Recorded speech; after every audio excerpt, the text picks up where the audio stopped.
Imagina, por un momento, que caminas por las calles de Santiago de Chile, en la primavera de 1851, el sol todavía no quema, pero el polvo ya levanta nubes doradas tras cada carro que pasa. Las casas del centro, con sus rejas de hierro forjado, sus puertas de cedro y sus patios con higueras, guardan secretos tras cada celosía. En la plaza de armas, los mendigos duermen bajo los pies de la estatua del Libertador, mientras los niños de las escuelas de la iglesia recitan el credo en latín. Pero más allá de esa postal tranquila, Chile está al borde del abismo. El país, recién cumplidos 40 años de independencia, se debate entre dos visiones opuestas. Por un lado, la del orden conservador, encarnado por el presidente Manuel Montt y su implacable ministro del Interior, Antonio Varas.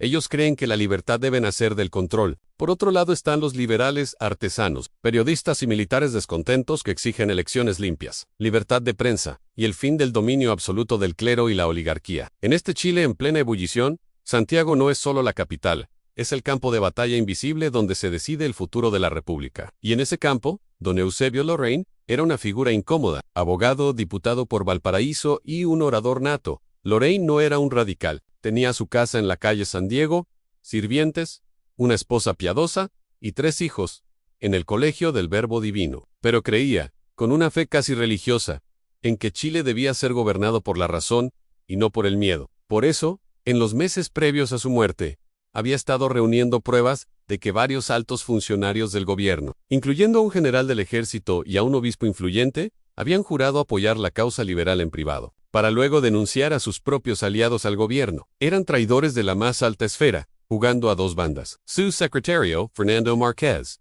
era su sombra, un muchacho delgado, de ojos inquietos y manos hábiles para copiar documentos sin dejar rastro. Fernando no era noble, ni rico, ni siquiera tenía un título universitario, pero poseía una memoria fotográfica y una lealtad feroz. Según cuentan los pocos que lo conocieron, ese muchacho guardaba más secretos en su cabeza que el propio Archivo Nacional de Chile. La noche del 19 de abril de 1851, Larraín y Márquez cenaron en el Club de la Reforma, una casona discreta en la esquina de Merced y San Isidro, en Santiago. Allí, rodeados de liberales de todas las clases, desde médicos hasta zapateros, discutieron los planes para la sublevación que estallaría en Concepción en mayo.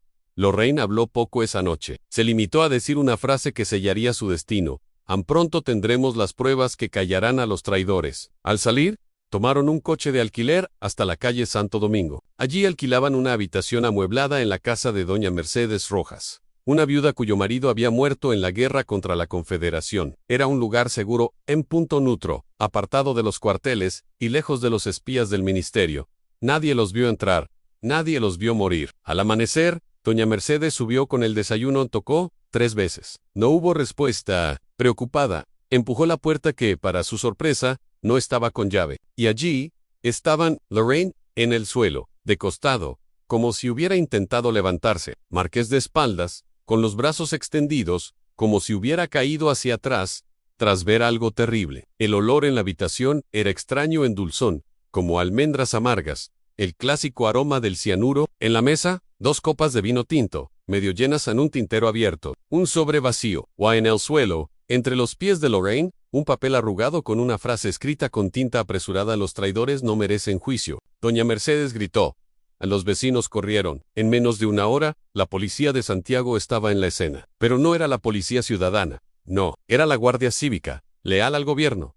El juez, Luis Ovalle, llegó al mediodía. Sin permitir que un médico forense revisara los cuerpos, declaró la causa de muerte, muerte súbita, posiblemente por congestión cerebral, provocada por una discusión violenta, y ordenó el entierro inmediato. Un carpetazo en toda regla. Pero los rumores no se entierran tan fácilmente. En los mercados de Santiago las mujeres murmuraban: 2 hombres sanos, muertos en la misma habitación, sin herida. Eso no es casualidad, es veneno. En los talleres de imprenta, los periodistas liberales escribían en clave: lamentando que 2 hermanos de la causa han sido llamados al cielo antes de ver la aurora. Y en los cuarteles del ejército de Chile, los oficiales se miraban con desconfianza, preguntándose quién había traicionado a quién. Lo más extraño de todo fue lo que pasó con el cuerpo de Fernando Márquez. Oficialmente, fue reclamado por su tío, un tal don Ramón Márquez, de Rancagua, pero cuando los agentes del juez llegaron a Rancagua, semanas después, el tío negó haber viajado a Santiago. «Nunca supe que Fernando estaba muerto hasta que un vecino me lo dijo en la plaza»,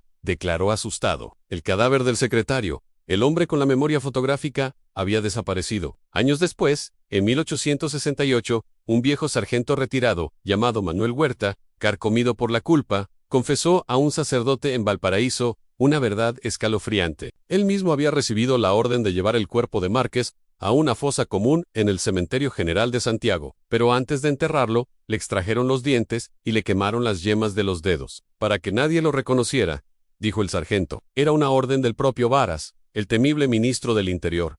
¿Por qué tanto miedo a un simple secretario? Porque Fernando Márquez no solo guardaba secretos, guardaba nombres, los nombres de aquellos que juraron lealtad a la causa liberal y luego entregaron a sus hermanos a la horca. Él era el testigo clave, la prueba viviente. El gobierno de Chile jamás investigó el caso, jamás hubo un juicio, jamás se supo quién escribió la nota, quién preparó el vino envenenado, quién ordenó el silencio. Pero la historia a veces deja migajas. En los archivos secretos del Ministerio del Interior, desclasificados recién en 1992, hay una nota manuscrita fechada, el 21 de abril de 1851, 2 días después del crimen, firmada por un funcionario anónimo. Dice asunto Lorraine resuelto. El mensajero ha sido neutralizado. Que duerma el país. No la verdad Hanoi.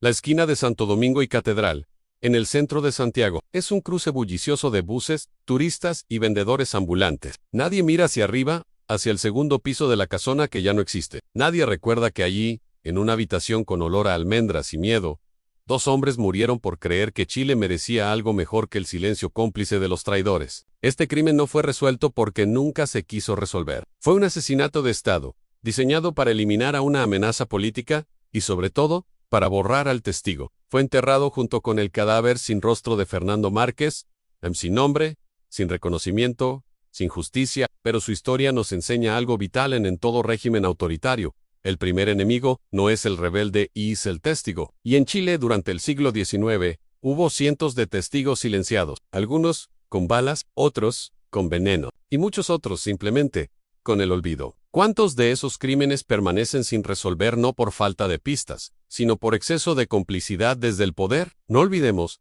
que la historia oficial siempre es la versión de los que ganaron. Pero nosotros, los que contamos historias, tenemos el deber de dar voz a los que murieron callados, porque mientras alguien recuerde, nunca estarán del todo muertos. Sígueme para seguir creando contenidos entretenidos, con alma, con sentimientos, lúdicos y sobre todo educativos, con enseñanzas. Dame un me gusta, es muy importante para mí. Gracias por acompañarme en este viaje al pasado.